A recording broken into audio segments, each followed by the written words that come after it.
বুখারী, মুসলিম, আবু দাউদ, তিরমিজি, নাসাই, ইবনে মাজাহ। এই সিহা সিত্তা 6টা কিতাবের মধ্যে একটা কিতাব হলো ইবনে মাজাহ।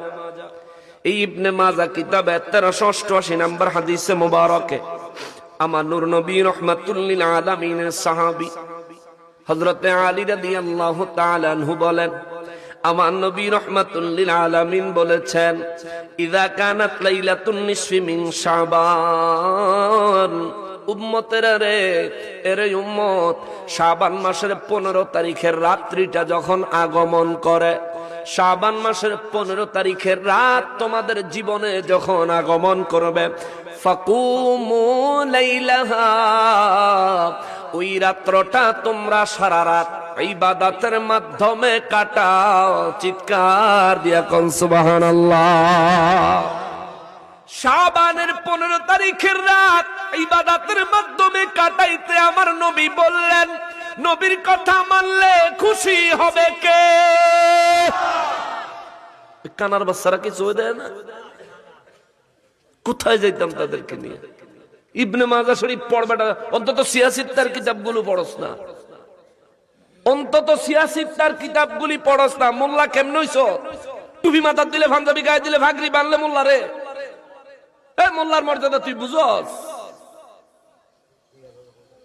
নবী বলতেছেন, ইযা কানাত লাইলাতুন নিসফি মিন শাবান, শাবান মাসের 14 তারিখ দিন গিয়া রাত মধ্য রজনী 15 তারিখের রাত্রিটা যখন আগমন করবে, ফাকুমু লাইলাহা, সারা রাত ইবাদত করে কাটাও, সারা রাত ইবাদত করে কাটাও। ওয়াসুমু নাহারাহা, ওই দিন রোজা রেখে কাটাও। জোরে কোন সুবহানাল্লাহ। সারা রাত ইবাদত করো, সাহরির সময় সাহরি গ্রহণ করো, সাহরি গ্রহণ করে পরের দিন তোমরা রোজা রাখো। শবে বরাত উপলক্ষে সারা রাত ইবাদতের দলিল আছে না নাই? ইবনে মাজাহ শরীফ 1388 নম্বর হাদিস। যে অধ্যায়ের মধ্যে এই হাদিসে মোবারক রয়েছে, ওই অধ্যায়ের মধ্যে লাইলাতুন নিসফি মিন শাবানের উপরে আরো অনেকগুলো হাদিস রয়েছে, একগুচ্ছ হাদিসে মোবারক। শবে বরাতের রাত আমার নবী রাহমাতুল লিল আলামিন বললেন, ইবাদত করে কাটাও। এখন কোরআন শরীফে সূরা দুখানে আমার আল্লাহ বলেছেন, ইন্না আনজালনাহু ফি লাইলাতিন মুবারাকাহ, নিশ্চয় আমি আল্লাহ এই কোরআনুল কারীম যেই রাতে নাজিল করেছি, ওই রাতটা হলো বরকতপূর্ণ রাত। যারা বলবা এই আয়াত দিয়া আল্লাহ লাইলাতুল কদরের কথা বলেছে, আমি তাদের মতের সাথে, মন্তব্যের সাথে 1 মিনিটের জন্য একমত হয়ে গেলাম, কিন্তু তার সামনে তার বিবেকের দরজায় ইবনে মাজাহ শরীফের 1388 নম্বর হাদিসে মোবারকটা রাখলাম। তুমি কি শুধু কোরআন মানবা? তুমি হাদিস মানবা না? তুমি কি শুধু আল্লাহ মানবা? তুমি নবী মানবা না? তুমি কি শুধু আল্লাহর কথাই মানবা, নবীর কথা মানবা না? তুমি যদি নবীর কথাও মানো, আল্লাহর কথাও মানো, তাইলে তোমার মতই মত, তোমার সাথে আমি হইলাম একমত কিছুক্ষণের জন্য। যে আল্লাহ কইছে কোরআন নাজিল যে রাতে করেছে, ওই রাত বরকতপূর্ণ রাত, তোমার মত হইল ওই রাত হলো লাইলাতুল কদর। আমি মানছি, তোর কথাই মানছি, কিন্তু নবীর হাদিসে আয় আমার নবী রাহমাতুল লিল আলামিন লাইলাতুল কদর কয় নাই, লাইলাতুল মুবারাকা কয় নাই, শবে বরাত কয় নাই, শবে বরাত কয় নাই, শবে কদর নবী কয় নাই। নবী ডাইরেক্ট বলেছেন, ইযা কানাত লাইলাতুন নিসফি মিন শাবান, শাবান মাসের মধ্য রজনীটা যখন উম্মত তোমার জীবনে হাজির হবে, তুমি যখন শাবান মাসের মধ্য রজনী পর্যন্ত তোমার হায়াতটাকে লম্বা করে, তুমি যদি শাবান মাসের মধ্য রজনী পর্যন্ত হায়াত পেয়ে যাও, তোমার হায়াতটা যদি রব্বুল ইজ্জত লম্বা করে দেয়, আমার নবী কয়, ফাকুমু লাইলাহা, ওই রাত ঘুমায়া থাকিস না, বাড়িতে ঘুমায়া থাকিস না, ওই রাত্রটা ইবাদত বন্দেগীর মধ্যে কাটা। ওয়াসুমু নাহারাহা, এবং পরের দিন রোজা রেখে কাটাইবি। চিৎকার দিয়া কোন সুবহানাল্লাহ। যদি তোমার কথাই আমি মানি যে হ্যাঁ ঠিক আছে সূরা দুখানে আল্লাহ লাইলাতুল কদরের কথাই বলছে, তো নবীর হাদিস কি করবি? অন্তত নবীর হাদিসটা মান। নবীর হাদিসে মোবারক যদি মানো, মসজিদে কি তালা দেওয়া যাইব? শবে বরাতের রাতে তে নিজে শুদ্ধ ইবাদত করা লাগবে। তার কাছে ইবাদত ভালো লাগে না, তাদের কাছে আল্লাহর দরবারে আত্মসমর্পণ নিজে করবে না, অন্য কেউ করুক তারা এটা পছন্দ করে না, ঠিক কিনা? যার কারণে পবিত্র মাহে রমজানুল মুবারকে আমরা 20 রাকাত তারাবির নামাজ পড়ি কার জন্য? কার জন্য? নামাজ বেশি পড়লে খুশি হয় কে? জোরে কোন কে? এই নামাজ কমানোর একটা পার্টি আছে না নাই? আমি তাদেরকে বলি তারা নামাজ চোর। নামাজ 12 রাকাত চুরি করে 8 রাকাত বানাইছে, ঠিক আছে না?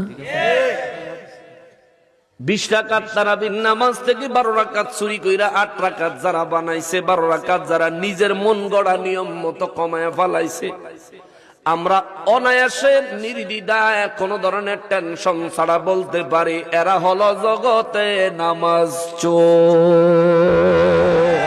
ঠিক কিনা বলো?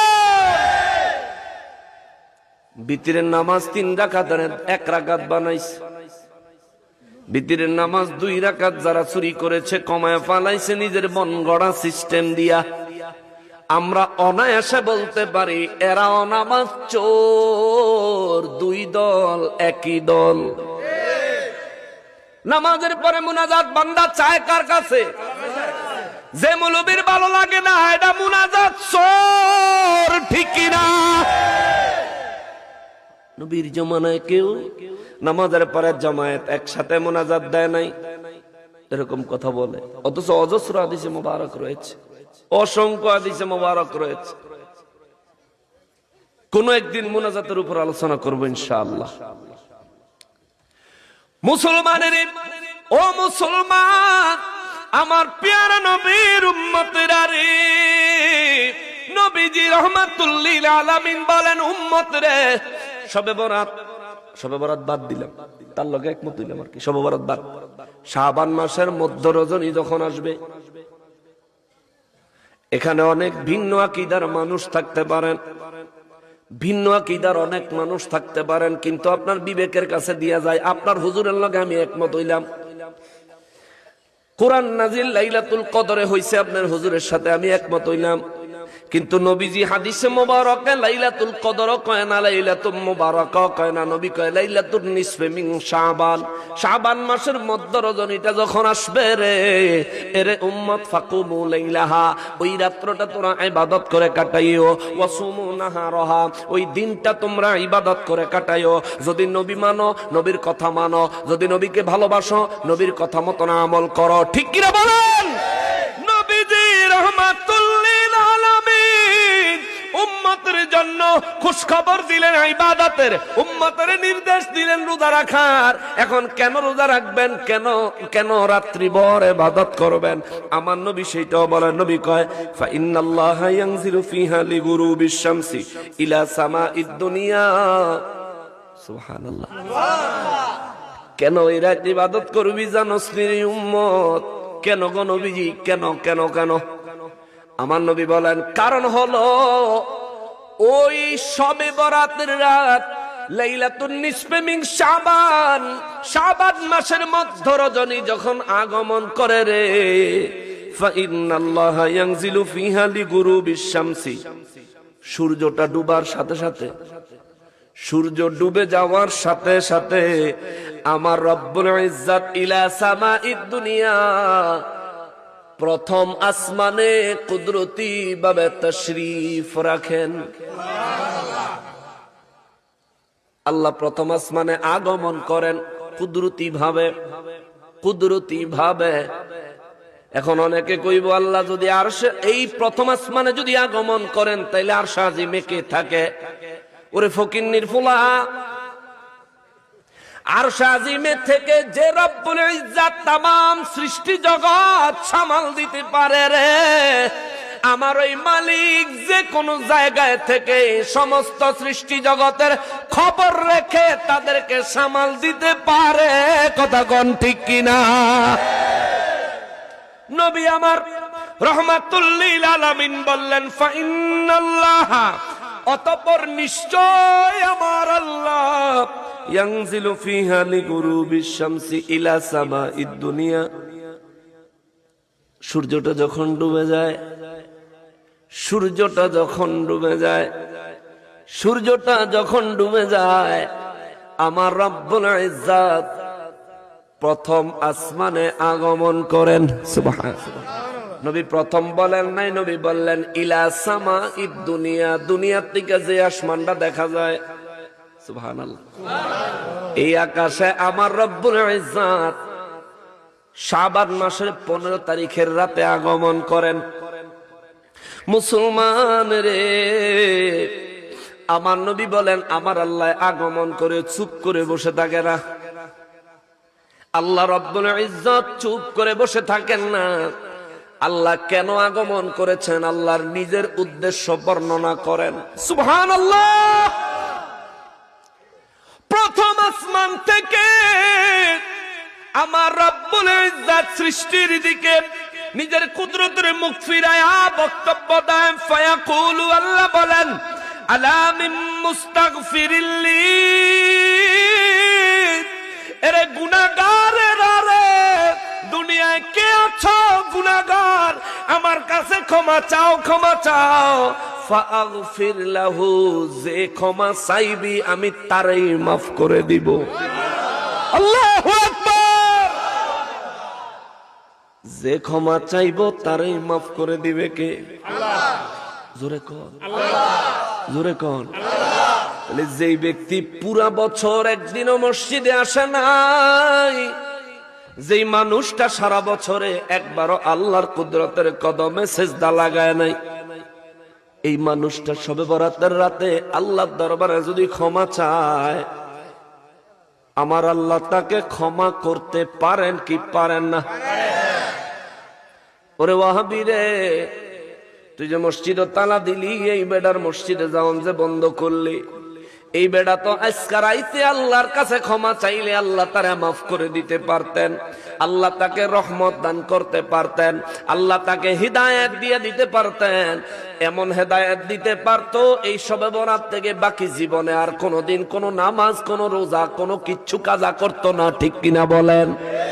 এমন হইতে পারতো কি পারতো না? যে ব্যক্তির জীবনে গুনাহ থাকে না, ওই ব্যক্তি কোনোদিন ইবাদত থেকে সরে যায় না। ঠিক কিনা? যার আমল নামাজ গুনাহ নাই, সে ইবাদত থেকে সরে যাবে না? না না। অনেক হুজুররা কয় সারা বছর নামাজের খবর নাই, শবে বরাতে মসজিদে নামাজ পড়লে লাভ হইব কি?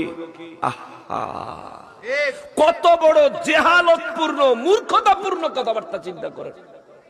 তার কথার বিপরীতে যদি আমরা বলি, যেই মানুষটা সারা জীবন শিরকি কুফরি করেছে, মূর্তির পূজা করেছে, জীবনের শেষ মুহূর্তে এসে এই মানুষ যদি ঈমান নিতে চায়, মুসলমান হইতে চায়, এই বেটা মুসলমান হইতে চাইলে আল্লাহ তারে মুসলমান হিসাবে কবুল করবনি? কথা কোন করবনি? সারা জীবনের শিরকের গুনাহ আল্লাহ তার মাফ করবেনি? করব কি করব না? জোরে কোন করব কি করব না? সারা জীবন শিরকি গুনাহ যে করেছে, আল্লাহর বিপরীতে মূর্তিকে যে ব্যক্তি উপাস্য বানাইছে, মূর্তিকে যে ব্যক্তি খোদা বানায়া সারা জীবন যে ব্যক্তি আল্লাহর সাথে শিরিক করে মুশরিক হয়েছে, ওই মানুষটা জীবনের অন্তিম মুহূর্তে হলেও আল্লাহর দরবারে আত্মসমর্পণ করলে ক্ষমা করে দেয় কে? আল্লাহ। তো যদি মুশরিক আল্লাহর দরবারে ক্ষমা পায়, আমরা তো মুসলমান গুনাহগার, আমরা ক্ষমা চাইলে ক্ষমা করে দিবেন কে? তাহলে যে বেড়া কইব সারা বছর খবর নাই, অহনাইছে বছরে একদিন মসজিদ, এটা কি আলেম না জাহেল? পিছন দিয়া যেতে কইছে এটা ভালো কইছে, কইছে জালিম। আসলেই জালিম। গুনাহগাররা তো এমনিতেই দিশাহারা, তাদেরকে আল্লাহ পাকের কুদরতের ছায়াতলে, রহমতের ছায়াতলে আসতে আল্লাহ কোরআনে বলে রাখছেন, কুল ইয়া ইবাদিয়াল্লাযীনা আসরাফু আলা আনফুসিহিম লা তাকনাতু মির রাহমাতিল্লাহ। এ বান্দারে, আমি জানি তুই গুনাহ করছত, পাপ করছত, গুনাহগার হইছত, কিন্তু আমার রহমত থেকে সইরা যাইস না। আমার কাছে যখনই ক্ষমা চাইবি আমি তখনই মাফ করে দিব। কে বললো? কে বললো? তাহলে শবে বরাতের রাতে যে ব্যক্তি জীবনে কোনোদিন মসজিদে যায় না, এই মানুষটা যদি শবে বরাতের রাতে, লাইলাতুন নিসফি মিন শাবানের রাতে আল্লাহর কাছে যায় ক্ষমা চায়, আল্লাহ তাকে ক্ষমা করবেন কি করবেন না? অবশ্যই ক্ষমা করবেন। কেননা নবী বলেন, ফা ইন্নাল্লাহা ইয়ানজিলু ফিহা লিগুরুবিশ শামসি ইলা সামাইদ দুনিয়া। আল্লাহ রাব্বুল ইজ্জাত সূর্য ডুবার সাথে সাথে প্রথম আসমানে তাশরীফ আনেন। ফায়াকুলু আলা মিন মুস্তাগফিরিন লি ফাগফির লাহু। দুনিয়ার গুনাহগারেরা রে, আমার সৃষ্টির গুনাহগারেরা রে, আমি আল্লাহর কাছে ক্ষমা চাও, আসো আসো আসো আমার কাছে ক্ষমা চাও। যে আমার কাছে ক্ষমা চাইবি, ফাগফির লাহু, আমি আল্লাহ তারে মাফ করে দিব, মাফ করে দিব, মাফ করে দিব। এ শাবানের 15 তারিখ রাতে প্রথম আসমান থেকে আল্লাহ আমাদের মতো পাপী গুনাহগার গুলোরে ডাকে। জোরে কোন সুবহানাল্লাহ। আল্লাহ ডাকে, মিয়া আপনারা ডাকে, আমাকে ডাকে। আল্লাহ তামাম সৃষ্টি জগতের প্রত্যেকটা মানুষকে, প্রত্যেকটা জিন জাতিকে আমার আল্লাহ ডাকে, প্রতিটা মাখলুকাতরে আল্লাহ ডাকে। কে আছো পাপী, আসো আসো আসো আমার কাছে ক্ষমা চাও, আমি ক্ষমা করে দিব, আমি মাফ করে দিব, আমি ক্ষমা করে দিব। যে ক্ষমা চাইবি তারে মাফ করে দিব, যে ক্ষমা চাইবি তারে ক্ষমা করে দিব। আল্লাহ এরপরে কয়, আল্লাহ মুস্তারজিকুন, দুনিয়ায় কেউ আসত নিরে অভাবী। সুবহানাল্লাহ। অভাবী আসত নিরে কেউ অভাবী, খাদ্যের অভাব, রিজিকের অভাব, রিজিকের অভাবী কে আছো? আসো আসো আসো আজকে রাতে আমার দরবারে হাত পেতে তোর রিজিকের অভাব মোচনের জন্য ফরিয়াদ কর। আমার কাছে রিজিক চা, ফারজুকহু, আমার কাছে রিজিক চাইতে দেরি হবে, আমি তোর রিজিকের বাজেট বাড়ায়া দিতে দেরি করব না।